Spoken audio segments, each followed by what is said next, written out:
this panel, we are going to talk about innovation economy and the race for startup successes. It is actually a race just like the Formula One that is taking place in this weekend in Hungary, because economies in this global world are racing each other to become the first. Currently, Silicon Valley is the leader, and each country is trying to get back to the competition and start to take the lead. So, for example, as race cars are chasing each other, economies are trying to build different policies, and companies are trying to bring out their best to exceed the competitors. So, in this panel, we are going to talk about the challenges and possible solutions, how to win this race and to build successful economies. One of our panelists is Tessa McKeever, Head of Alumni Development at MIT Enterprise Forum CEE, which is an incubator and accelerator for startups in the CEE region. She's, however, not only an expert in CEE, but also in UK. Our other panelist is Antonio Vezzani, professor of the University of Rome III, with a research focus on innovation economics, political economy, and he's also a former researcher of the JRC Research Center of the European Commission. And the third panelist is Zoltán Cséfalvai, former Secretary of State for Economic Strategy, former ambassador for United Nations and the OECD, and currently head of Center for Next Technological Futures in the MCC. So, our first question is going to build up on this challenge on why startups are becoming popular and how to solve this obstacle in our economy. Because the term startup has become very popular recently, which is basically a term for innovative companies that are disrupting economies. And so the first question is, why is innovation the answer, and what was the question in the first place? And is it to live better lives in our community and for all people, or only for a few that are building these startups? Is there a possibility to solve green challenges by this new green tech ideas? And is innovation making our economy independent or more dependent on each other through globalization? Hello? Hello, can you hear me? Okay, great. Okay, well, wonderful to be with you here today. It's been a fantastic festival. So on to the question. Well, I think to start with, let's remember that innovation and startups have always existed. The fact that it's now become such a popular term, it's, the cool thing to do to have a startup, doesn't mean that they didn't exist beforehand. Simply, we didn't know this terminology. But, back when Steve Jobs was putting together the first Apple Macs in his garage, the term startup wasn't known as such. But, it has become popular and something that a household name, both the terms innovation and startups today, I think, because is that exactly what you're saying about this race, about fast. It used to be big that was important in business. Now it's important to be quick, whereas big businesses are not really able to move quickly because of their structures, because of their size. So they need to rely somehow on startups in order to innovate, in order to make those quick changes, to cooperate with a huge number of startups who can help them move their business solutions quicker, that they can test. Big companies don't have the opportunity to fail, really, whereas startups, are there almost, to fail to test. It's a very small percentage, as we all know, that actually ends up, making a success. But certainly, on your point about, are they helping the world? Some are, some are not. Many startups are there simply to make money. Their founders' goals are to make money. They've decided to do this via innovation. Corporations, of course, are there ultimately, to increase their shareholders' profits. So, you know, they are using startups and innovation because they see that this is the way for them to be globally competitive. But of course, we see more and more startups that, you know, have a vision, a mission to change the world. And, you know, it's not always, you know, a decision of whether you are changing the world to make money or not. You can do both hand in hand.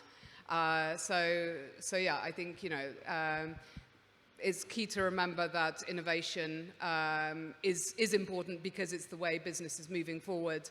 And of course, you know, the venture capital money that is increasingly available to support that is a sign that, you know, that this is where how business will move forward. Thank you. I will try to take a step back, maybe, and try to reply. Which was the question? The question probably was what drives economic growth and what drives progress, human progress, basically. And the answer would be innovation. I take the words of Schumpeter, where he was talking about this process of creative destruction in the mid of the 20th century. Basically, new process, product, and services that replace outdated product, process, and services.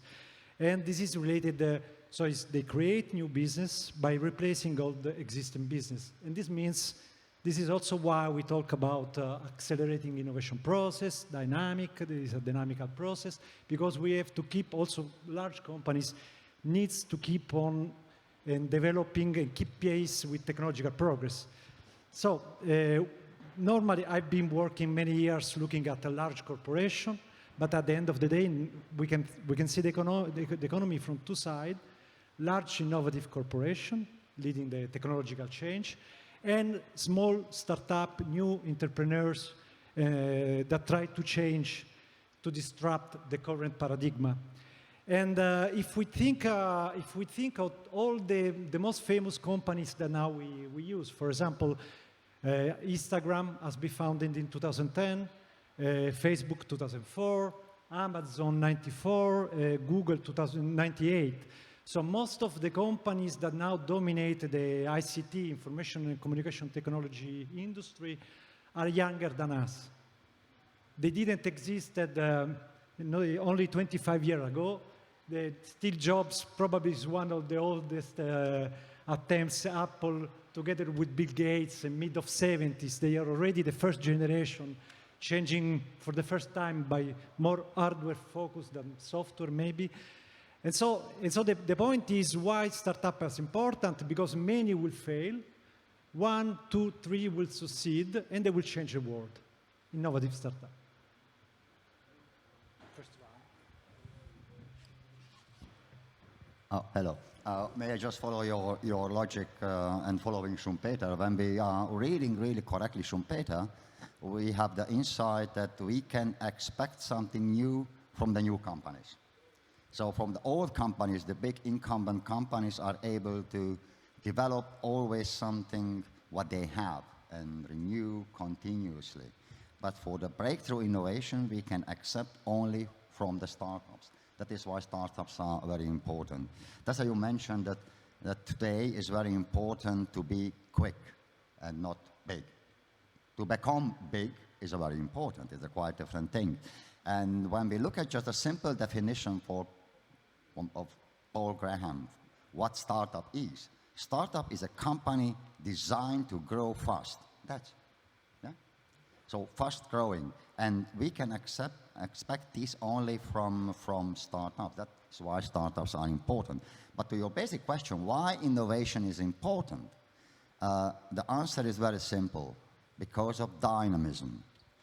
Innovation gives the dynamism to the economy and the society. And that is why, when we look back just the last 2.5 centuries, why the free market system always survived? Because of the new innovations.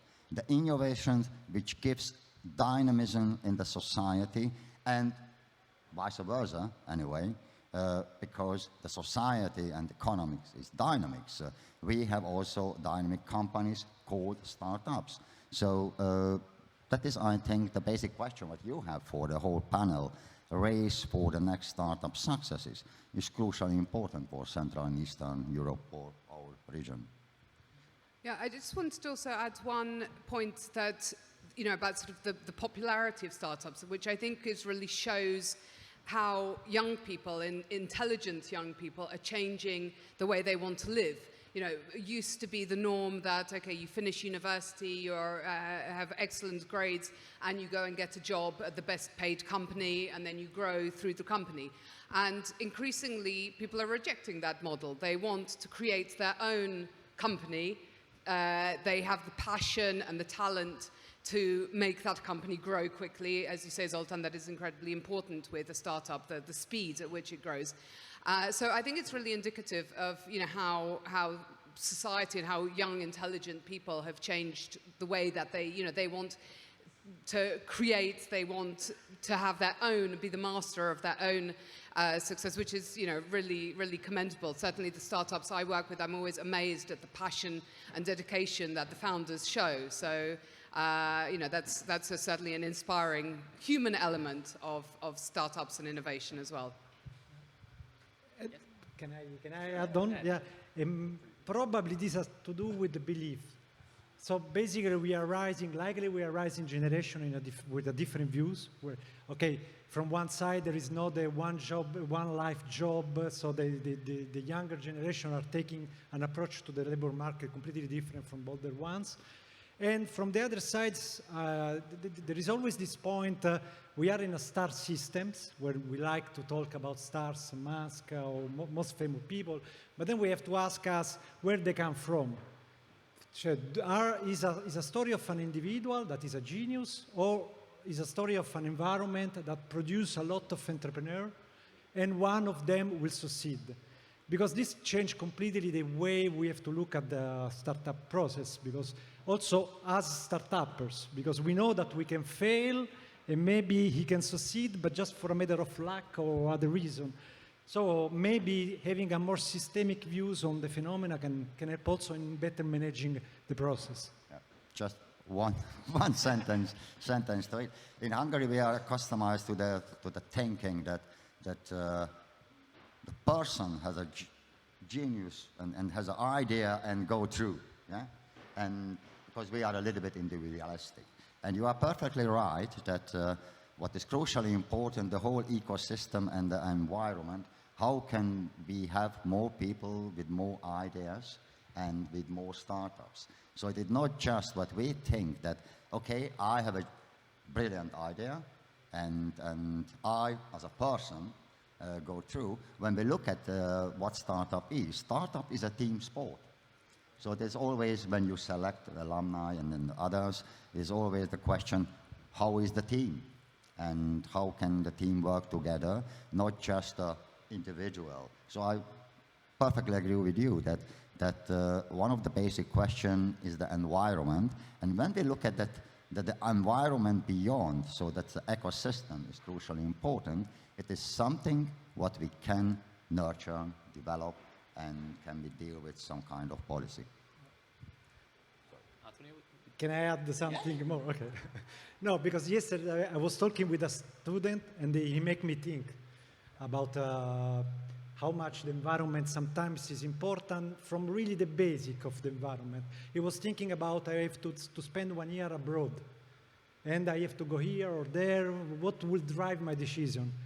And this can be applied to every type of decision, starting a business or whatever. And what do you do? The first things you do is, do I know someone that had a similar problem to mine? Probably a friend. I will ask him his advice. And then, according to his advice, I will try to do my best.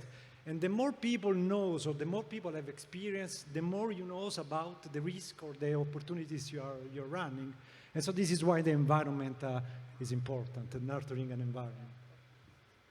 So I'm very happy that you brought the environment and the ecosystem, because now I think that our audience understands what the car of the race looks like. And now I would like to ask about the engines of these cars. So if you look at startup ecosystems, how should we construct the ecosystem as a policymaker, and what can companies and institutions, investors do to make the startup ecosystem most effective for breeding innovative companies and startups. So Latam first. Okay, I'll go again, ladies first. So, yeah, I mean, I think networks exactly, you know, this follows on perfectly from what Antonio just said. I mean, networks are absolutely crucial. I mean, teams as well, going back to what Zoltan said a few sentences ago, you know, the team is the core of the startup. You need to have the right competencies within the team. Of course, the team is going to be very small when you start, and it will cover hopefully the core competencies that are required, but you need the network, you need the mentors, you need the connections, you need those who will open the doors for you and get you in touch with the expert who ultimately has a lot more experience than you and will help and guide you. I mean, from my whole experience with the startup ecosystem, what is fantastic is that there is such a collaborative attitude, and this is cross-country, cross-industry. You really, you know, people are very prepared to help and mentor startups to make those successes. Companies or also innovation departments are really happy to cooperate. Of course, there are increasing numbers of investors who are ready to finance these projects as well. And certainly we at MIT Enterprise Forum CE, I mean, we see ourselves as an accelerator, as really the glue of these ecosystems. So we're linking the startups with the rest of the ecosystem, with the companies, with the corporations, with the investors, but with the mentors, certainly. But not only on a local level, but certainly on a global level. And I think that's essential. You know, startups, by definition, should not be local solutions. They need to be solutions that can go global very quickly, even though they, of course, will always start and test their project on a beachhead market. But, you know, a successful startup needs to be able to have that global capacity, and linking different ecosystems across the globe is, I think, absolutely key to the startup ecosystem and to making those ecosystems successful. Yep. I think when we are talking about ecosystem, there are three different stages. One is when we put together all the important elements, let's say startups, capital, venture capital to it, institutions such as your institutions, research institutes, accelerator, etc. The basic is when we have a few startups, okay. Later on, the system could be self-sustaining. That means there are always, during the period of time, some big startup successes, and it's flourishing. And the third stage is when the ecosystem is self-reinforcing. That means it's able to attract the most important element for the startup ecosystem, that is capital and talent. And when we look at just in Europe, and we have also Europe in the title as far as I know, there are only few startup ecosystems which reach this stage. This means self-reinforcing. London is able to attract the capital and talent all over Europe. Yeah? In Central European cities, when we look at Budapest, Warsaw, and the others, we are struggling somehow to develop a self-sustaining ecosystem. And there are also countries and regions where they are the very beginning. So maybe we could see also the ecosystem, how the ecosystem is developing. Okay, following on capital and talent. So maybe, okay, one difference we always have in mind Silicon Valley or US. One difference between US and Europe is basically financial system versus banking system. So we have a different way of financing companies. There is much less risk capital because banks are much more risk adverse. The new startups are increasingly relating on intangible capital, so on knowledge, on R&D, on design, on something that is really intangible, and so it's something that is more difficult to guarantee the banking loan. So this is why they have a clear advantage. There are efforts in many countries, like now in Italy, maybe I will talk about later on, to try to fill this financial gap, at least in the first year of the existence of startups. And probably this is a direction where we have to move. And the other, relating to talents, I see that education is changing a lot. Probably we were lagging behind much more before, because from one side, most of the technologies or the startup or the successful stories that we know, they are based on some technological solution used to solve a problem.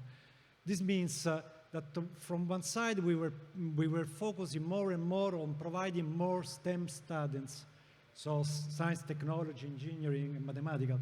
And what is happening now instead is, at least we opened a program on economics and big data, because from our point of view in my university was we have to put a bit more STEM abilities in non-STEM faculties. So, because at the end of the day, you increase the probability of putting together, I know a technology, so I know how something works, and maybe it can be better to find a way on how to solve a specific problem that pertains to a specific fields that is not, by definition, not technological. So at the end of the day, it's a problem solving, so it's mixing different type of capacities and knowledge. Just one point to the problems, what we have in Europe. When you look at just the sheer figures, let's say in artificial intelligence and the number of startups in Europe and in the US, the figures, just a number, the figures are nearly the same. Yeah?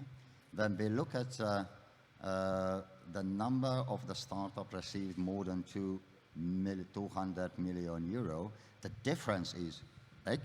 And then you look at the funding of the startups, the difference is 1 to 10. So the problem is that something is missing in Europe, that when we look at just a sheer figure, we can say, okay, we have maybe so many ideas to run or establish a startups than the American. But somehow the American could scale. And there is a scaling gap. And the difficulties for the European startups, difficult to scale. That is why I appreciate very much that your institution, the MIT Enterprise Forum, is dealing how to can scale better the startups. And I'm happy that you mentioned that, for example, in the US and London, it's much easier to scale. And as a result, many Central European startups are trying to make connections to London and the US, and even institutions like your Enterprise Forum is building connections to MIT in the US. And I wonder if it is really building bridges, these connections to the US and England from CEE, or is it making these countries dependent on these countries as they do not have these self-sustaining startup ecosystems?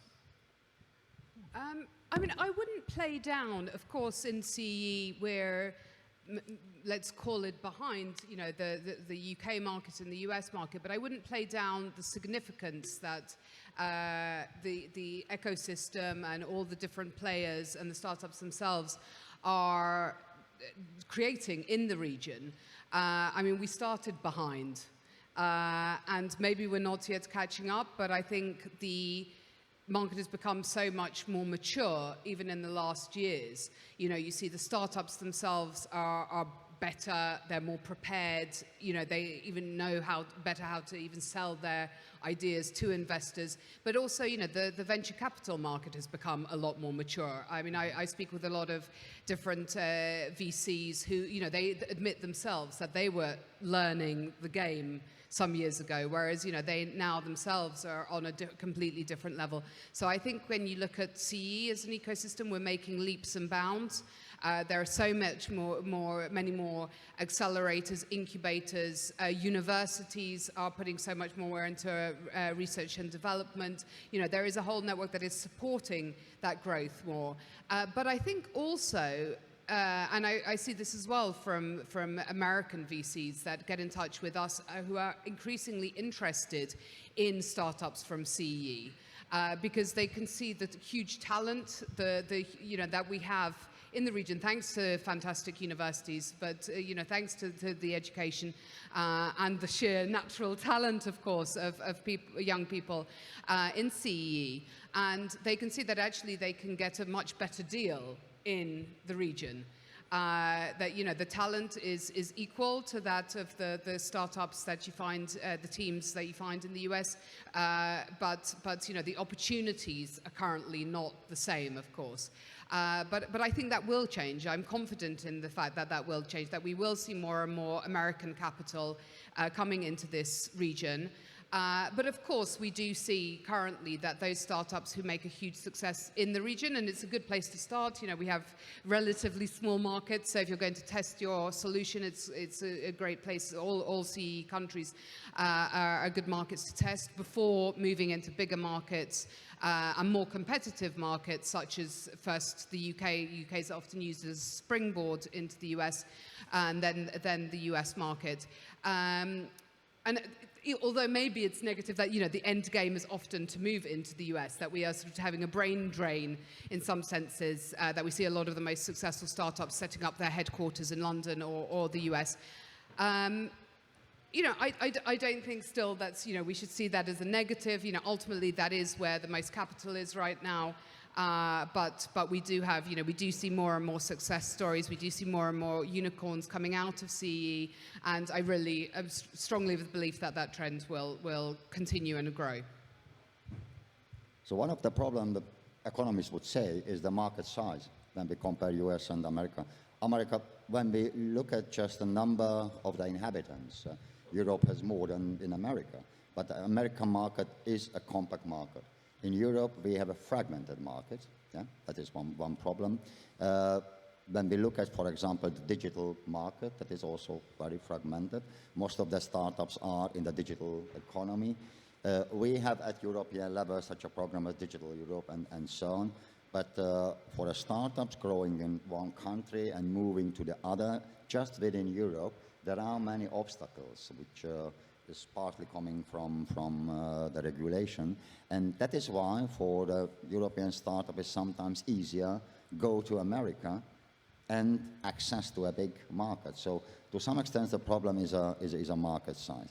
The second problem what I see, and I appreciate very much all the supporting institutions, the second problem is the upstream coming from the students, because to establish the startup is a very specific university genre, I would say. So that's exactly at that age when they establish something new, startups and ideas.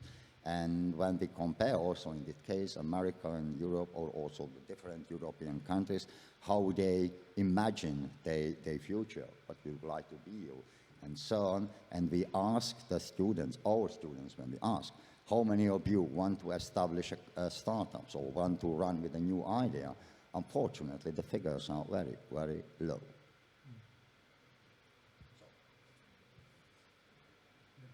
Now, I wanted to make a really similar point to yours, Zoltan, about the size of the market, because potentially Europe has 450 million consumers.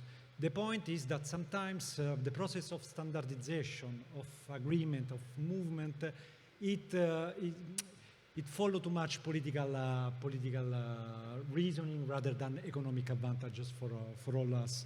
And so maybe it can be some more benevolent bargaining, at least when we talk about economic issue. Maybe we can favor Europe, the European ecosystem startup. On the other, reality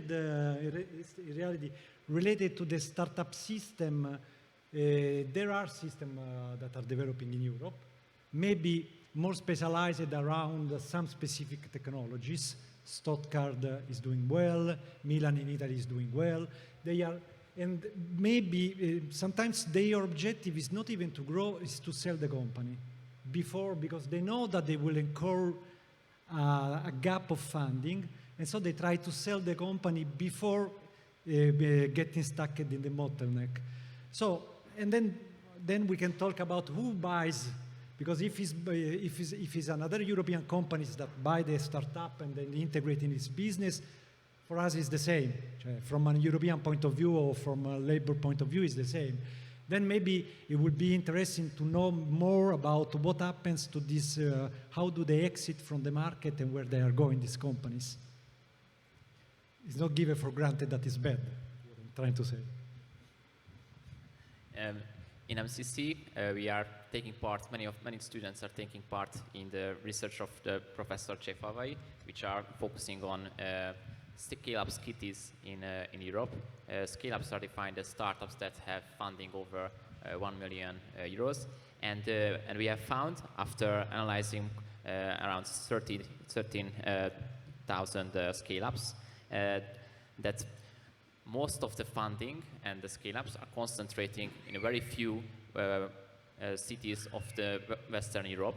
And smaller cities, however, have chances to join in on the development of these scale-up cities by focusing on certain technologies like artificial intelligence and other technologies of the industrial revolution. And my main question would be, how do you think cities should focus on technologies, especially small cities, and how policymakers should, and institutions, investors should differentiate their capitals between technologies in capital cities and other cities outside of the capital?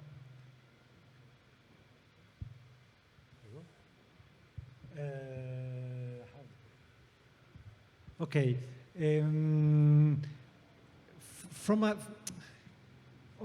There are many differences between small and big cities.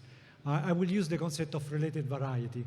That is a concept largely used in economic geography. Basically, with the increase of the size of the market or the cities, it increases the possibility of recombination of different types of knowledge, or increase the capability of sustain different type of business. When we talk about Silicon Valley, at the end of the day, we talk about a conglomerate of 3 million people that in city terms is a very big city. And it's really concentrated, and now that it's a mature technology, they are trying to differentiate and use their general purpose technology to address different issues like driving car. They try to enter in the medical market because now the technology is mature, and they try to enter in different type of industries. From a European point of view, we are lagging behind in terms of digital technologies. And we always heard about people talking, we have to create a new Silicon Valley. Everybody tried in the world, and most was a failure because maybe it was a unique event in history. The right people in the right place at the right time. And now they have big firms and trying to compete with small entrepreneur and the same technologies can be hard. So maybe we can try to switch the focus and say, how can we use digital technologies to update and develop new sectors? So starting from our strengths. What I'm trying to say is like there are cities very differentiated, like London or Milan, and cities really focused on specific technologies. I do a stupid example on an Italian company that nobody knows, probably, I don't know, maybe. It's Tecnica. They produce ski boots. And they are located in a small city, Italian cities, 5,000 inhabitants, and they have grown globally because now are a company of 3,500 workers in many different countries. And what they did, they were a leading company in ski boots. And what they did, they started buying other companies related, developing related products. At the end of the day, they bought Blizzard's skis, Austrian company. They bought Rollerblade, that the principle is boot. And so basically they are really in a niche market, race market, because they were participating in ski racing. And they are adding on similar technologies because they are able to manage the rice fund, and then they buy a next company. Because most of the growth of company is through acquisition. There is a part that is organic, right? But then you need enough cash to buy a next company and really move up. Part of the scaling mechanism has to do with buying someone else. Yeah, I mean, I agree, you know, that I think, well, generally, I think there is no point in, you know, to compete with Silicon Valley, and that Silicon Valley is Silicon Valley. I think there are lots of other hubs. I mean, you see a lot in Asia that, you know, have their great specialities. They're also, you know, are generating huge numbers of startups, huge number of investments. You know, when in Europe, of course, you know, coming back to size, we can't change the size of our markets. We can't change the fact that we have fragmented markets. But I think there's a huge amount that cities individually can do to promote innovation and to become specific hubs for specific industries. And I will use the UK as an example here because I've been very impressed. I'm helping a lot of CE startups actually scale into the UK market. And as I learned more and more about a lot of governmental, regional programs that have been given a lot of, well, ultimately funding to do just this. So they are not saying, you know, simply to startups outside of the UK, simply come to the UK, come to London. Actually, what they're trying to do is to, if you're a startup that has a specialization in automotive, to go to Birmingham. There are traditionally a lot of automotive sector companies already in Birmingham.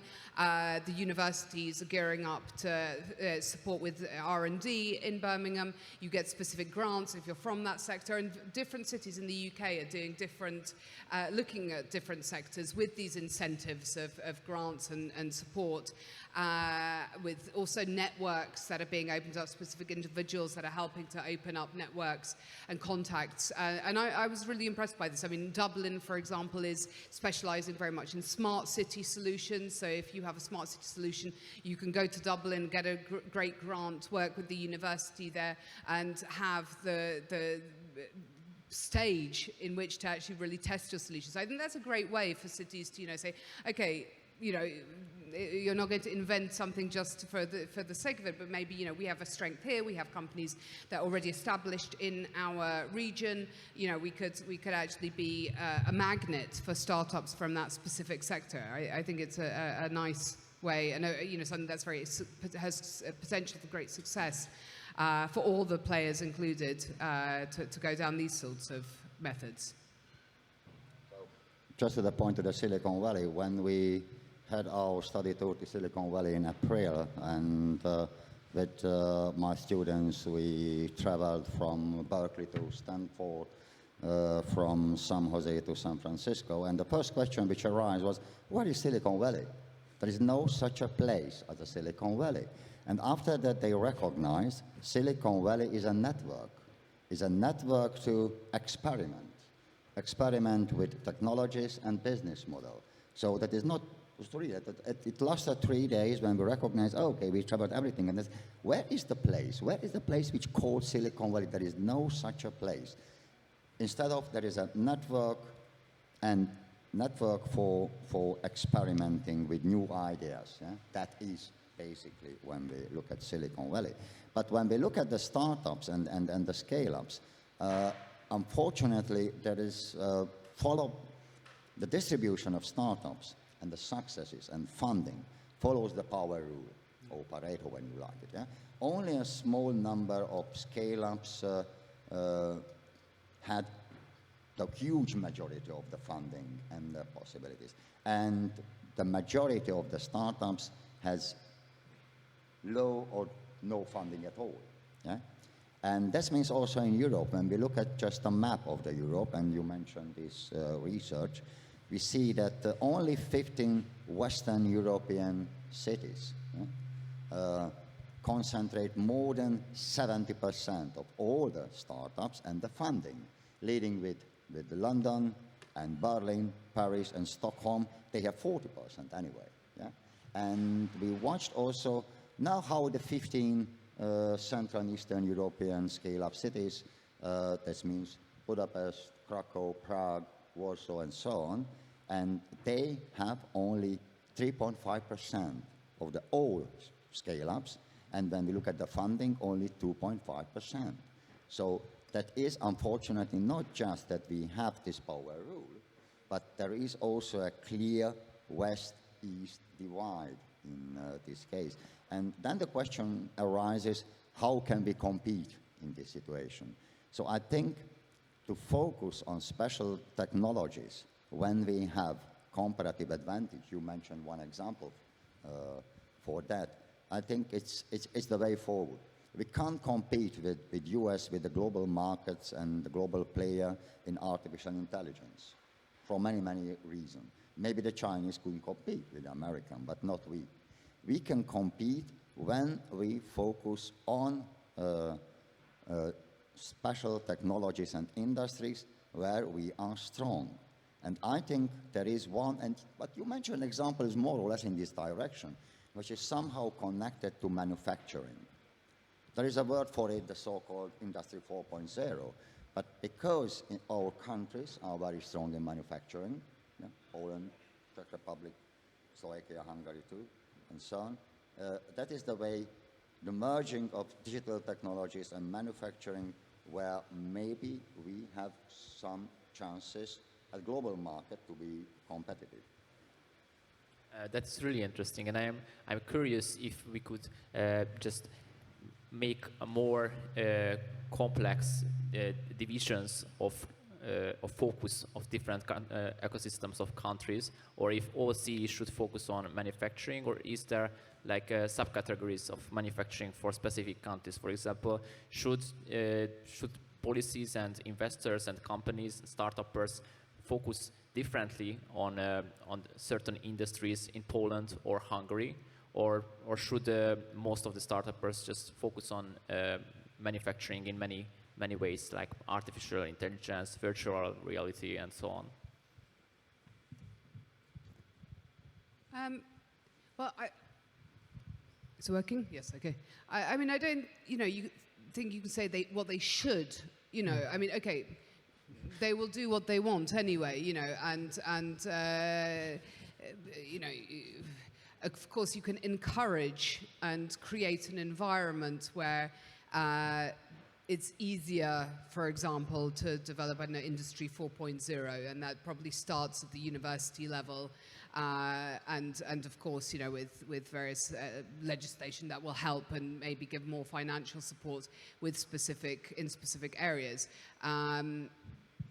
But the word "should" I think is one to be avoided, because people will do where especially when we look also. Going back maybe to the very beginning of this panel when we discussed the difference of whether the motivation is to create a business where you're going to make a lot of money, or whether you have a mission that is close to your heart, that you're trying to save the world. And of course one doesn't have to be different from the other. You can do both. But we see more and more, for example, solutions regarding sustainability, with packaging. Of course, they can be hugely financially successful as well, because they can save amazing amounts, especially with more and more regulation demanding actually that we use recyclables, etc. Or to do with climate change, and I mean a huge number of startups where they often the founders from the sustainability category that I speak to, at least, are driven somewhat by a mission and a passion to change the world for a better place. So I think this crosses all boundaries and all barriers, and it's then irrelevant if you are on such a mission, which geography you happen to be from. Yeah, so really much related mission, ecosystem, smart specialization. At the end of the day, you don't invent something new from scratch. So part of the opportunities derive from the system where you are embedded. So every country will, or every region, every city will have different advantages and probably different ways of being new. Having said that, there are some macro trends. Macro trend nowadays, probably among the most favorable trends in Europe are, if we think in terms of policies, which are the policies that are driving Europe over the next decades. Carbon neutrality by 2050, a twin transition, and then strategic industries, but this can change. If we think in terms of 2050 is in 20 years from now, if we go back 28 years, if we go back 20 years, Amazon, Facebook didn't exist. So it means that we will be in a world, a completely new world from a technological and probably societal point of view. And why I'm saying it's carbon neutrality, so green technologies can be a good business. Because from the one end, there is this sensibility both from consumer and from entrepreneurs about climate sensibility. And from the other end, if you have a big multinational entities or supranational entities that bet on something, it means that in the next 20 years, there will be a lot of money to fund business. It means that there will be a lot of new standard, new regulation. That means a lot of opportunities. And so this is something that will change for sure. Then if I can add on the other sector is clearly medical device, whether portable device or biotechnologies, where we are quite good, and where what is really needed is a collaboration between public research center and hospitals and big companies. And this we have in Europe. And so maybe there will be opportunities also there where we can do our job. Yeah, Antonio, there is just one problem with that. I agree that, okay, carbon neutral and green technologies and so on. But on the other hand, I wouldn't say unfortunately, but it is the fact that the startups and the venture capital do not want to invest in these technologies. Yeah, there are many reasons for that, but when you look at as a whole, that is not the main topic for the venture capital to invest in. And there are many reasons, I think, for that. There are less possibilities for scaling, for example, when you compare with the pure digital technologies. Maybe also that the state is, which encourages this, and not developing on a free market. So the factors are many. And agreeing with that, okay, these are important technologies for the future, and that is what we need anyway, or something similar. So, but on the other hand, I don't see that the startups would really go in this direction. I was not mentioning energy production. What I was having in mind is more some business-to-business services for manufacturing firm to reduce, to increase efficiency, reduce waste, and whatever, and so on and so forth. I was not thinking on energy production because this is another play field. It's not startup field. I'm very interested and curious about your opinion on regulation. It was mentioned that regulation is clearly an opportunity for startups, but is regulation an opportunity for countries and regions too, or is it more of an obstacle? Because there are many different approaches of regulation. For example, in EU, the regulation is stricter than other countries like the US or China, which is very unstrict. And for example, one could argue that the regulations on data privacy makes it harder for European startups to thrive as well as their US competitors. And if you go back to the metaphor of race cars and Formula One race cars as economies of countries, regulation might impose regulation for engines. So some countries can use better engines and some countries cannot use those engines. But there is also a different approach. Some say that regulation is actually boosting innovation because it highlights the goals. So the innovators know what they have to focus on because regulation is coming, so this problem must be solved. So there's a contradiction between these two thoughts, and I am very curious what you think, which one is the stronger and how big of an effect these have. Well, I mean, I suppose aside from the startup topic, the discussion on regulations can always raise so many different viewpoints. Of course, it depends on, what the particular regulation revolves around. Of course, it's a restriction of freedom, any regulation to some extent. So by default, it's going to lessen the ability to innovate. You know, to innovate, you need to have as few limits as possible, that ability to be able to test, fail. So, you know, if you're regulated, you're not going to have that freedom.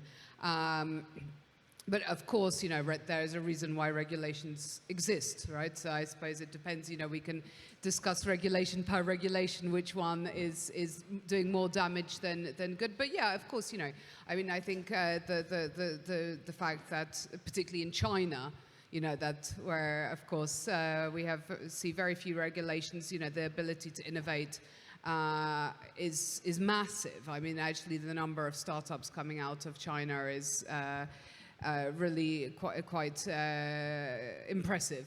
I mean, I was talking recently to a Polish-born, American-raised alumni, actually, of MIT in the US, who now is living in China and developing a startup in China. He was telling me how one of the problem we have in Europe, and that he had when he was for a time living in Poland, was that, you know, testing his solution, he didn't have the people to test it on, you know, to make any reliable tests. Whereas in China, that is absolutely no problem. You know, he could do the tests on thousands of, you know, samples very, very easily. So he said it's a completely different playing field. And obviously then once you go to market, you're looking again, you know, at a completely different market size. Us in Europe gaining a significant portion of the market is very difficult. But yeah, I mean, you know, of course, you know, innovation and I think and regulation do not go hand in hand, ultimately, I suppose, is my answer. But, you know, of course, we have those regulations there for a reason in different fields. So, just to simplify the thing, in Europe, we have regulation in the first place. And after that, we think, okay, please, startups, let's grow. So at first, we are working on regulation, very carefully detailed regulation, and expect, now, please, startups, how can the startup grow? In America, it's quite the reverse. Yeah? They let the startup grow, no interval, everything is free and so liberal and no regulation. And when maybe after a while, regulation is needed, they are working on regulation. You mentioned these companies, Google, startup, and so on, they are teenagers anyway. And now in America also they are considering maybe some kind of regulation is needed.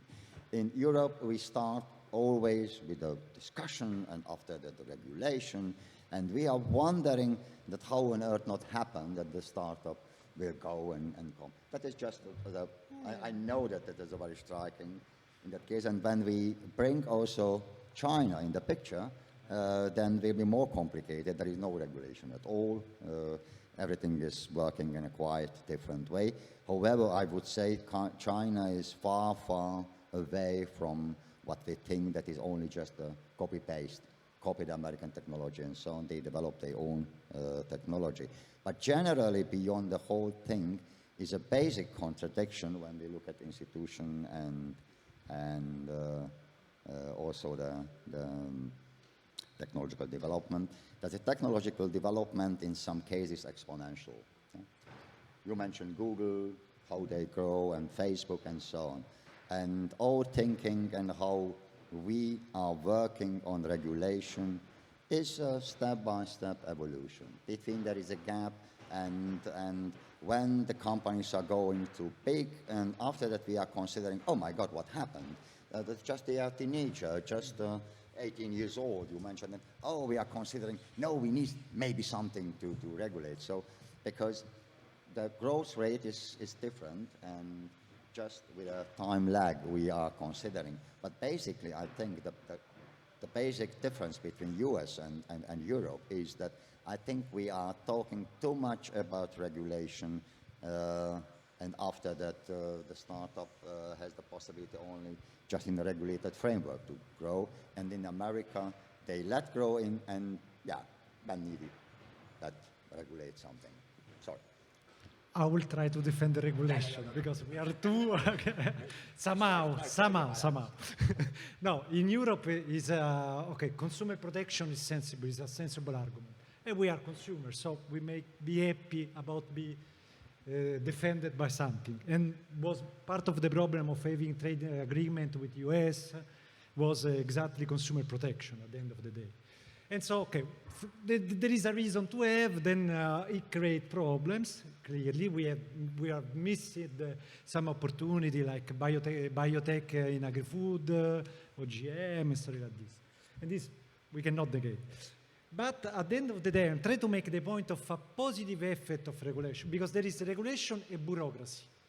In Europe, we are very good in mixing the two, or multiplying the effect of regulation by bureaucracy, and this can be really a problem, and different level of government. I was thinking about a positive regulation in Europe, general data protection regulation. So it's you know, now you have, when you go online, you have to agree on the use of your cookies or the use of your information, and that's a changed a lot. There is a discussion with Facebook where you store US citizen data. You have to comply with some rules. And in Europe took 6 years from the first proposal of directive to put in place something rule. That was a regulation. But this is time. It's not only the regulation per se, but it's the time we need to do something, to react to something. And this is another problem. But then when they put it in place, it was the other companies working with US had to think about, okay, how do we deal with this? California put in place a similar regulation, Japan started, South Korea. It became a kind of example of, okay, we have to deal with this. Maybe it's better that we are compliant from the very beginning. And so it can be a kind of role played by the EU. And more on the business side was an opportunity to create a data center in Europe. Data service, security, bandwidth, all the business related to data center was an opportunity at the end of the day. So sometimes regulation may help. Thank you very much for this great discussion. Please let me summarize what we've learned, or what I have found that was the most important in this discussion. I think it was great to see that it's not only the startuppers. Of course, they have the biggest role in the success of economies and the success of startups, but they also have a team of a startup ecosystem. As in Formula One, it's not only the driver, it's the race car, it's the team that is helping changing the tires, it's the engineer that is creating the engine for the driver. And I think we have learned how that looks like in an economy, how investors and economic policy regulation is taking a huge role in how startup ecosystems and startups thrive in certain countries. And even we have learned that how different startup ecosystems are working in the US, in Europe, and in China. So I think we have a great perspective for startups, and let's hope that in Central Eastern Europe and Europe and all the world, startups are going to thrive and continue to innovate our economy. So thank you very much for this amazing panel. Tessa McIver, Antonio Vezzani, Professor Csépavay Zoltán Csépavay. Thanks. Thank you very much. Thank you very much. Okay, thank you.